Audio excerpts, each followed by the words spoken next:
Türk-Fransız grup davası bu ayın başında açıldı. Amerikan kaynaklı bu eylemler halihazırda birçok Avrupa ülkesinde düzenleniyor. Peki grup davası ne demek?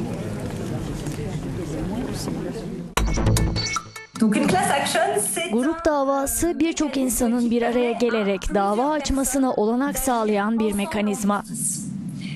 Fransa'da açılan ilk sınıf davası düşünüldüğünde bu konu gerçekten ilginç.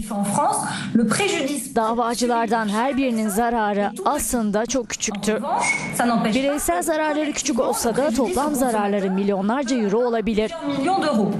Böyle bir durumda birçok bireyin zararının karşılanması için ortak bir dava açılmazsa o zaman duruşma hiçbir zaman yapılmaz.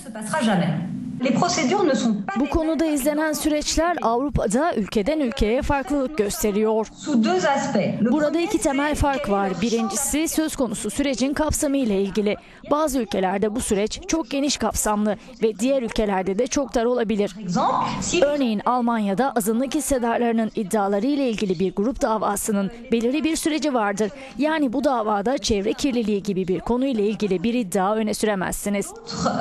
İkinci fark da milletvekilleri tarafından belirlenen opt-in ve opt-out seçeneği ile ilgili. Opt-in bir kişinin bu grup davasına katılma isteğini açıkça belirtmesi gerektiği anlamına geliyor. Opt-out ise davaya bakan mahkemenin grup davasına katılacakları kendisinin belirlemesi anlamına geliyor.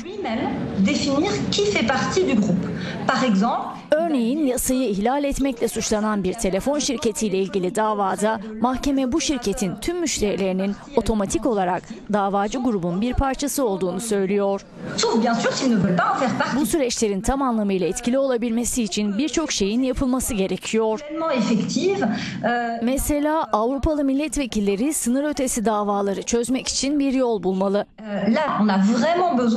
Avrupa Birliği şu ana kadar bu konuda çok çekimser davrandı. Sorularınızı Euronews internet sitesi üzerinden bizimle paylaşabilirsiniz.